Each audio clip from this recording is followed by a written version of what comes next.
tal? Soy Eli Guerra, estoy aquí en Lado B, discutiendo con Fede Aguilera todos los puntos importantes de la música que he hecho por los últimos 20 años. Te invito a que te quedes con nosotros, que no te desconectes, y yo soy Eli Guerra. Chao. Vamos a platicar con Eli Guerra. Y bueno, antes que cualquier otra cosa, te saludo. Eli, ¿cómo te encuentras? Hola Fede, muy bien, aquí desde la Ciudad de México dándoles la bienvenida. Muchas gracias por incluirnos en su cartelera. No, hombre, muchas gracias a ti por platicar. Y bueno, de hecho, bueno, naciste en Monterrey. Hay gente que no lo sabe, pero naciste acá. ¿Cuántos años viviste en Monterrey? No, nada, muy poco, pero yo sí me siento, sin duda, a mí me preguntas de dónde eres, pues de Monterrey. Ok. O sea, yo me siento absolutamente regia. Hay una parte que, pues que uno no sé por qué arraigos que de alguna manera que te infundieron culturalmente. Me siento absolutamente norteña y mi familia vive en Guadalajara y fue también como que a lo mejor una parte que la gente recuerda porque yo era ya más adolescente por el trabajo de mi papá, que el fútbol, las Chivas y eso, pero no, sin duda lo regio lo tengo muy metido en el corazón. ¿Y qué significa para ti esta ciudad? Es decir, ¿cómo la ves a la distancia? ¿Cómo la vives cuando vienes a tocar o de visita? Hay algo obviamente muy fraternal y hay un respeto y una admiración por toda la sociedad regia. Siento que los regios son muy frontales, eso lo tengo yo, tengo de esa herencia de hablar de manera frontal, sincera. Encuentro que los regios son responsables, siempre emprendedores, con una visión un poco más abierta, siempre tratando de expandir horizontes, de no hay fronteras. Yo siento eso, en que me corre por las venas, ¿sabes? Como una circunstancia de una necesidad de visionar, de cumplir metas y de ser organizada en ese trayecto, pues de responsabilidad. Así que desde muy chica he tenido como, no sé, he tenido muy claro lo que la música tenía que ver conmigo y con mi quehacer, y entonces fui respetando ese espacio creativo y queriéndolo hacer no solamente un espacio en el que es siempre muy bello, ¿no? Como darle rienda suelta a la creatividad y poner los lienzos correctos para crear música, sino que también lo vi como, bueno, es el medio que me va a dar de comer, es lo que me va a permitir ser una mujer trabajadora, así que he sido muy responsable también con esa parte y creo que eso lo he aprendido de alguna manera lo heredé de los regios, pues. Muy bien. Bueno, pues entremos en materia, Eli. Hablemos del origen, un disco a piano y voz. ¿En qué momento o digamos cuál fue el detonante que te impulsó a hacer un proyecto tan íntimo, tan expuesto? Porque hacer un disco a piano y voz, pues es exponerte al público. La realidad es que es una necesidad. Yo desde hace 6 años comencé con una necesidad mucho más íntima, un acercamiento mucho más íntimo a mi creación, por así decirlo, a mi manera de ver la música, de interpretarla. Si bien por muchos años, ustedes saben, inclusive somos la misma banda, los mismos músicos, Hernán Hetz en la batería, Galvez en la guitarra, Nicolás Antla en el piano y en los teclados, estuvo al final de estas jornadas musicales en banda Aarón Cruz en el bajo, pero antes de Aarón estuvo Mike Márquez y antes de Mike estuvo Ezequiel Jaime por 12 años. Entonces, en realidad la música para mí ha sido un compromiso no solamente como trascendental a un nivel personal, porque esto es lo que me permite pues pertenecer al mundo, sino que también con las colaboraciones y con los colegas con los que he trabajado.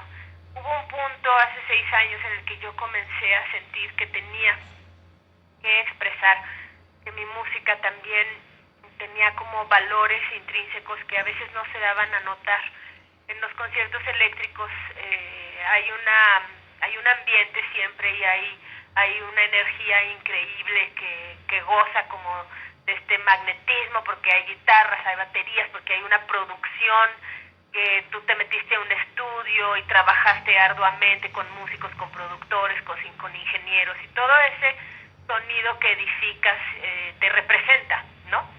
Pero había para mí una necesidad también de exponer que nuestras canciones, producidas o sin producir, traen un alma, tienen un espíritu que se comparte, que si agarras una guitarra, las canciones siguen teniendo forma y fondo.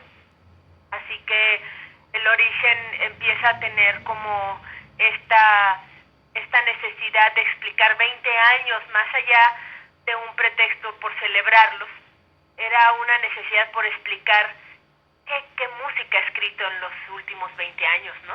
Claro. Así que fue como muy interesante porque, bueno, yo con Hernán Hetch he hecho conciertos, batería y guitarra, nos sentamos los dos y son experiencias increíbles porque Hernán no solamente es un baterista, no es un monstruo pues en la batería, no, el tipo es un productor y es un cabeza musicalmente hablando, entonces era muy gozoso sentarnos los dos y generar conciertos juntos a estos dos instrumentos. Hice conciertos a dos guitarras con Demian Galvez, nos íbamos intercalando la guitarra eléctrica, la guitarra acústica entre los dos, hacíamos también un show como bien profundo y distinto, pero yo con Nicolás nunca había intimado a este nivel que hicimos con El Origen, así que se lo dije a Nico, le dije, Nico, ¿cómo ves? Nos aventamos un concierto juntos y aprovechamos para hacer arreglos a piano de estos 20 años de música, y Nico le pareció excelente, así que soy una afortunada porque Nicolás es un músico increíble. Es Nicolás un tipo con una disciplina maravillosa, pero además con un gusto fascinante. Entonces este show completamente, creo que no es solamente mi voz o mis canciones, sino el arte que Nico expresa. Es un show bien distinto, Fede. Sí, he tenido la oportunidad de escuchar el disco, y sí, digo, de hecho aquí hay varias preguntas que quiero hacerte en ese sentido, pero la primera que en relación a este tema, digo, hay una trayectoria de la que hemos hablado, de la que has hablado ahora, que te respalda, y también hay un público, una fanbase, como le llaman ahora. Ajá. Pero de repente el público es difícil a los cambios, es decir, tienen canciones muy queridas, muy emblemáticas, en este caso de tu repertorio, y a veces les brinca un poco que cambien, quieren escucharlas siempre igual. ¿Pensaste en esto al momento de realizar este proyecto? ¿Cómo afrontaste esta parte? Sí, siempre pensamos en el de enfrente porque finalmente trabajamos para deleitarlos también. Pero creo que la gran satisfacción de mi carrera, lo que me ha dado grandes satisfacciones, es que yo he perseguido mucho hacer una carrera que hable de mis momentos personales, que hable de lo que transcurre en mi vida, y esto simple y sencillamente el arte o los sonidos son los que tejen esta gran historia de mi música, y defraudar esa parte por ser complaciente con los que nos escuchan me parece que no es el acto de un verdadero artista. Entonces, en esta medida es probable que nos quedemos, por así decirlo, sin algunos fans, pero también siento que eso es subestimar al escucha, que eso habla entonces de que como mucho ocurre en nuestra industria, subestimamos al que tiene también el poder de opinar, de degustar y de entonces cultivarse a través de la música.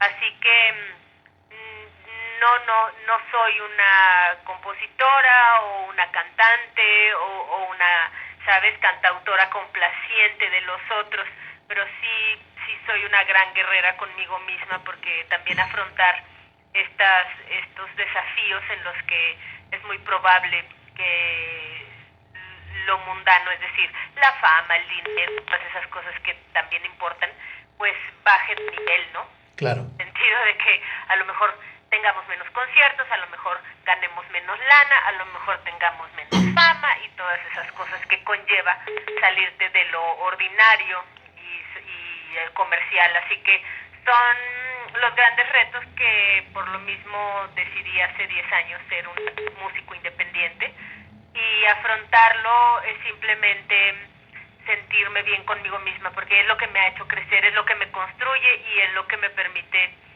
pues te lo digo con sinceridad, sentirme tranquila conmigo mismo y sobre todo feliz en una carrera sincera, absolutamente real, donde subirte al escenario significa entregarlo todo, seamos 10,000, seamos 1,000 o seamos 3 personas, y ha sido afortunadamente el Origen un concierto de muchos masivos, sorprendentemente hecho más masivos que conciertos íntimos. Oye, me gustaría detenerme en algunos temas y como me llama mucho la atención estos temas que escogiste, digo que no pertenecen a tu carrera, a tu repertorio, canciones tan emblemáticas como Vereda Tropical de Gonzalo Curiel, que la nostalgia te invade al momento de escucharla.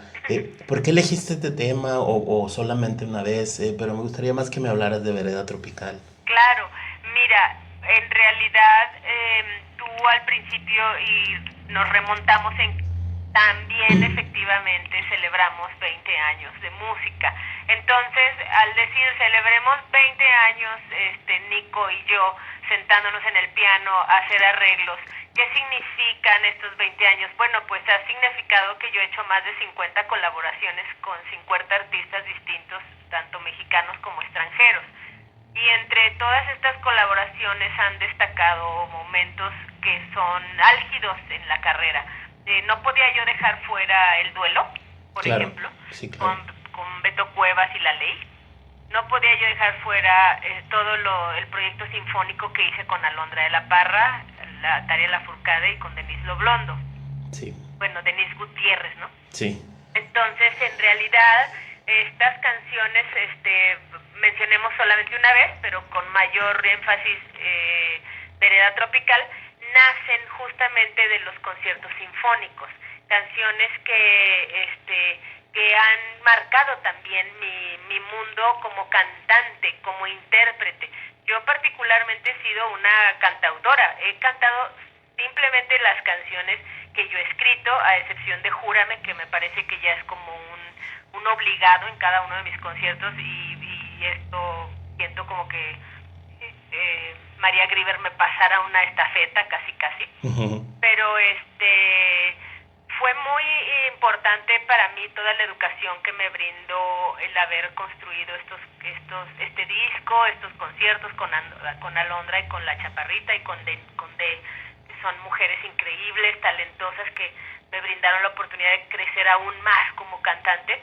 Así que Vereda Tropical pues es una de mis favoritas. Tú lo dijiste bien, es zambullirte en una canción con una melodía exquisita, con una letra fascinante, sí. De un autor que además de todo su hijo es gran amigo nuestro porque aún pertenece a la Sociedad de Autores de México. Mira. Gonzalo Curiel. Entonces es algo que no solamente me une emocionalmente o tradicionalmente al acto, sino que tú no sabes lo maravilloso que es escuchar del hijo del autor decirte, Eli, esa versión de Vereda Tropical es lo máximo. Si mi papá, ¿qué te puedo decir lo que él sentiría? Entonces es fantástico, es maravilloso, es como entender que hay un hilo conductor. Nosotros, Fede, acostumbramos a decir la música tradicional mexicana, ¿y qué hacemos? Automáticamente volteamos a ver a Agustín Lara, a Curiel, a Manzanero, nos damos la media vuelta y decidimos que la música tradicional mexicana es del pasado, sí, pertenece al pasado. Y yo con esta inclusión de estos temas lo que quiero es invitarnos a todos los mexicanos a entender que la música tradicional mexicana existe inclusive en una autora como yo. Yo hago música tradicional mexicana, yo escribo música tradicional mexicana, yo soy descendiente de esos grandes autores, yo continúo el trabajo de esos grandes autores en una nueva expresión, en una nueva manera de hacer música popular. Estos somos los autores de hoy, estos somos el hilo conductor de los grandes autores de ayer. Así que es muy emocionante para mí subirme al escenario y poder cantar Vereda Tropical y después cualquier una, no sé, ¿por qué tendría que llorar por ti? ¿Sabes? Claro. Para mí es un hilo conductor fascinante y explica que los músicos contemporáneos, los autores contemporáneos como yo, somos también parte del acervo cultural mexicano, ¿no? Así es. Oye, hablando de composiciones tuyas que participan obviamente también en este disco, hay un par de canciones que me gustaría preguntarte. Por ejemplo, Ángel de Fuego me parece que sufre una transformación en su espíritu. Yo la siento como más melancólica, a diferencia de Quiéreme Mucho, que es una canción que me parece que no cambia tanto el sentimiento del tema, que me parece como una evolución natural. ¿Cómo sientes tú estos dos temas? O sea, ¿tú te refieres como a los arreglos que hicimos Ajá. en el origen? Sí, sí, sí. Claro, pues tú lo que percibes es también entonces las décadas, el tiempo que ha pasado. Obviamente Ángel de Fuego, pues yo le escribí cuando tenía 13 años. Esto quiere decir que Ángel de Fuego aparece en mi primer disco que yo firmé a los 19 años. Es muy emocionante para mí como compartir de que a mí no me cuesta ningún trabajo cantar mis canciones, esas canciones que escribí en mi adolescencia. Al contrario, es muy fascinante encontrarme con ellas y continuar siendo una intérprete de estos temas que aún me dicen algo, que aún me hacen sentir orgullosa de mi trabajo. No doy como vuelta a la página, al contrario, es como leer mi propio libro. No había como caído en cuenta en que Ángel de Fuego tiene cierta melancolía o nostalgia, pero mientras me lo dices me suena lógico. Estamos hablando de 2 décadas atrás de mi trabajo impreso, pero estamos hablando de mucho más tiempo atrás de mi trabajo escrito. Yo ahora tengo 45 años, entonces en realidad es como, pues es recorrer el camino, es observar. Con Nicolás y yo nos tuvimos que detener y conversar porque obviamente Nico y yo comenzamos a trabajar juntos en el año 95. Entonces él y yo teníamos oportunidad de detenernos y decir, ¿te acuerdas de Ángel de Fuego, Eli? ¿Te acuerdas cuando tocamos? ¿Te acuerdas cuando nos conocimos? Entonces, pues tienes razón, seguramente estas conversaciones a profundidad que él y yo tuvimos, porque el origen lo construimos durante 6 meses juntos. Entonces este trabajo, pues de estar todos los días en el piano conversando y generando esta música nueva a partir de canciones ya escritas, la realidad es que, pues tienes razón, seguramente Ángel de Fuego se muestra con cierta melancolía y nostalgia por esos aspectos. A lo contrario de Quiéreme Mucho, porque Quiéreme Mucho es algo como mucho más actual y que, bueno, es una favorita también, ¿sabes? Claro, sí, sí. Eli, después de una trayectoria pues ya de 20 años, ¿cómo haces para no repetirte? Eres una músico que busca precisamente mucho eso, no repetirte, no caer en una fórmula, pero innovar todo el tiempo debe ser complicado. Ay, no sé si innovar es lo complicado es lo que tú dijiste antes, enfrentar el miedo a obedecer a esa necesidad de cambio. Es como que es muy sencillo aceptarnos en una zona de confort, ¿sabes? Sí, O sea, como que es padrísimo cuando por fin llegas a un lugar, te sientes más cómodo, ya te aceptamos, Eli. Ay, qué trabajo te costó en un principio, qué trabajo te costó pero ahora ya eres parte del club y ahora ya te queremos, ahora ya viajaste, ya hiciste cosas y de repente uno dice, pero yo estoy creciendo y yo estoy cambiando y ahora mi música tiene que expresarse de otra manera. Y pues lo más difícil es eso, enfrentar tus propios temores, tus propios monstruos y decidir, quiero hacer música porque soy músico y porque esto me hace sentir útil en la vida, porque tengo un propósito de vida, correspondo a esto, o me quedo en la zona de confort, sigo dando mis conciertitos y a ver cómo nos va. claro. Entonces, pues la realidad es que yo agradezco mucho que tú digas, Eli, te renuevas y haces innovaciones en tus tratamientos musicales, porque pues ese es el gran premio, que que yo recibo, un comentario como el tuyo, o el gran premio que recibo es finalmente subirme con mi propuesta a un escenario. Nosotros trabajamos muchísimas horas de oficina y de administración para poder subir a un escenario. Esa es mi realidad. Nuestro trabajo no es estar en escenario. Nuestro trabajo empieza todos los días en una oficina, como cualquier otro, en este término ya conocido y popular, godines. Pero lo más delicioso es cuando tengo la oportunidad de subirme a escena e interpretar esto y volver a sentir este nervio de qué pasará. Ocurrirá que nos aceptan, habrá rechazo, y bueno, es mágico, y a mí me mantiene con los pies en la tierra y muy comprendida de mi labor, y muy comprendida de que la música ha sido un bote salvavidas que me brinda la oportunidad de crecer, y por supuesto tengo una relación amor-odio con la música por esta misma cuestión, ¿no? Claro.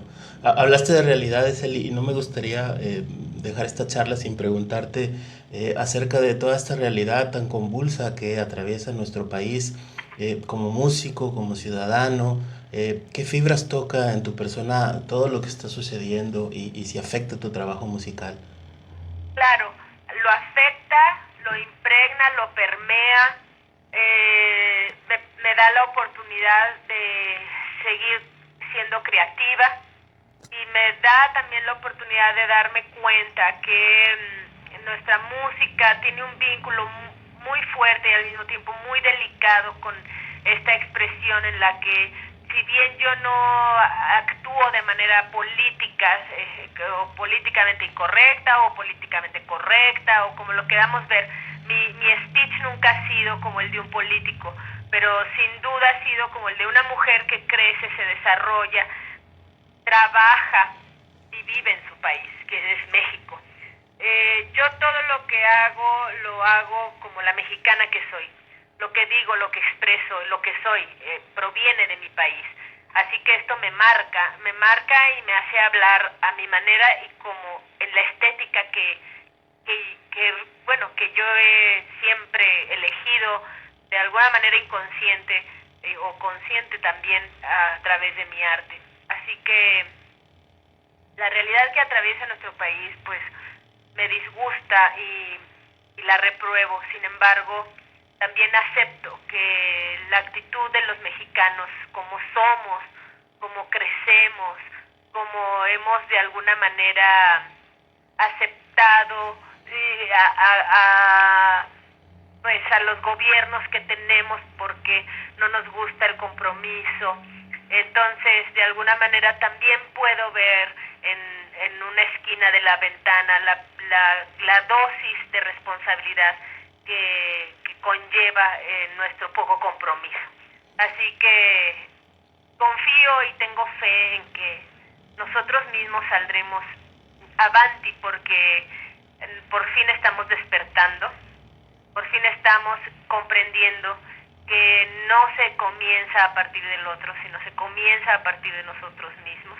Hay muchas cosas que no apruebo de la manera en cómo los mexicanos nos dirigimos los unos con los otros, y creo que esa falta de comunicación genera que tengamos los gobiernos que tenemos, y por supuesto genera que tengamos una relación con un vecino tan poderoso como Estados Unidos como la tenemos. Claro. Así que, por supuesto, los temas políticos que ahora nos circundan son los temas políticos que impregnan mi vida a un nivel cotidiano. Claro. Eli, por último, me gustaría también que me tocaras, aunque sea así rápidamente, el tema de la literatura. Me gustaría saber qué te gusta leer, cuáles son tus corrientes literarias predilectas, algunos autores favoritos. Sí, pues mira, honestamente tengo como una predilección siempre por la novela. Por supuesto, me gusta leer historias, ¿sabes? Okay. Me gusta la prosa, sí, me gusta también la poesía. He sido como amante en ciertos momentos como de la poesía y de su expresión. y tengo favoritos clásicos como Federico García Lorca en esta situación, de Sabines, que sabes, Sabina que ha sido para mí como un maestro en esta delicada manera de hablar, siempre tan amoroso y tan entendido, tan de alguna manera como tan bello cuando nos habla y tan generoso. Y por otro lado, pues de los grandes clásicos, pues siempre estoy enamorada de Cortázar, obviamente, ha sido como de esas lecturas fantásticas que no solamente él y lo que escribió me hacen sentir como cómoda, sino cuando he tenido la oportunidad de escuchar entrevistas o lo que él decía a manera muy personal, me sentía muy identificada con el personaje y eso siempre es muy válido, ¿no? Como cuando lees o escuchas acerca de otros colegas creativos y de repente dices, wow, yo me siento identificada con esto, es como, pues la realidad es que es muy, ay, se me fue la palabra, pero creo que es muy válido tener la oportunidad de sentir esta identificación con otros, porque te permite continuar creando. Hoy en día estoy muy metida, no sé si sepas que hago perfumes. Sí, claro, sí. Y para mí hay un valor como agregado en toda esta terapia, porque la realidad es que a veces uno cree, tú me preguntaste como que de realidades muy tangibles y de realidades, por supuesto, muy importantes como lo político. Pero hay unas realidades como muy subjetivas que también nos hacen escribir y que también nos permiten estar conectados con el mundo, sensibilizarnos inclusive ante circunstancias crueles como las políticas. Entonces, la realidad es que para mí los aromas tienen ese efecto. Y hay también una como literatura, pues, en la parte química. Claro, sí, definitivo. Que para mí ha sido muy útil leer de aromas, comprender sus fórmulas, comprender las diferentes maneras en las que se destilan, por ejemplo, algunas flores, algunas hierbas. Todos esos procesos químicos pues son parte de mi literatura también cotidiana. Y más allá de que hablemos de prosa o de verso o estemos, ¿sabes? Como en esta cuestión literaria hermosa, bueno, pues también esta como parte como muy científica me atrae mucho y me roba mucho tiempo porque investigo muchísimo. Entonces hay una parte de investigación personal que me lleva mucho, largo tiempo y creo que pues en los últimos años ha ocupado un espacio de mi tiempo libre como muy importante. Pero es curioso, aprender de estos aromas me ha hecho también escribir. Así que es como pues bien interesante esa parte. Y pues de los libros, no sé si sepas que mi papá y mi familia toda la vida se han dedicado, pues son atletas. Sí. Hay una parte como de la medicina que también me roba como mucho y me gusta mucho pues leer acerca de la salud y estar saludable. Así que yo sé que esto no tiene nada de como de romántico en esta entrevista, pero hay algo en mí que siempre, para que yo haya podido hacer todo lo que he hecho, yo siempre he tenido como una premisa y ha sido la de la salud. He cuidado mi salud desde muy chica por el ejemplo, ¿no?, que he vivido. Entonces, hay una parte como muy importante nuevamente de investigación en la que la literatura, pues, médica forma como está a un lado de mi mesa de noche. Tengo libros que hablan acerca del pan, libros que hablan acerca de la orinoterapia, libros que hablan acerca de los tipos de sangre, libros que hablan acerca como de todas estas medicinas alternativas, porque no creo mucho en la medicina tradicional. Entonces alejarme un poco, o sea, estar en contra de algo que no es precisamente estar en contra, pero que sentir que no es lo mío me obliga a ser como mucho más responsable en otras vías y tomar decisiones para mi salud, porque he encontrado que cuando estoy en perfecta salud es cuando logro mucho más objetivos. Entonces eso es algo. Y bueno, pues de ahí en más, sí te puedo decir, si quieres, un par de libros Venga. que bueno, que ahora me tienen como muy metida en ellos. Se llama Manual para Mujeres de la Limpieza. Ándale. de Lucía Berlin. Y neta, es algo muy sorprendente. Quien tenga ganas de leer algo absolutamente alejado de romanticismos y lo que decíamos. Sí, sí. Por fin ves a un personaje transparente, descubierto, y que dices, wow, esta pinche vieja sí está diciendo algo. Claro. Y no es una mujer que se dedicó a las letras siempre, era literalmente una mujer que se dedicó a la limpieza y era profesora y bueno, era enfermera, entonces es muy interesante ver cómo podemos transformarnos. El poder que tenemos y el propósito que tenemos es muy importante de encontrarlo. Eli, muchas gracias por platicar con nosotros. Te agradezco mucho que nos hayas dado un poco de tu tiempo para hablar con nosotros, con la gente que escucha el lado B. Gracias a ti, Fede. Para nosotros es muy especial tener entrevistas verdaderas como esta. Muchísimas gracias. Hablo en plural porque yo tengo muchas yo, creo. Ojalá que cuando estés por acá podamos vernos y charlar frente a frente. Seguro que así va a ser. Nos daremos un abrazo y pues gracias por la linda entrevista, Fede.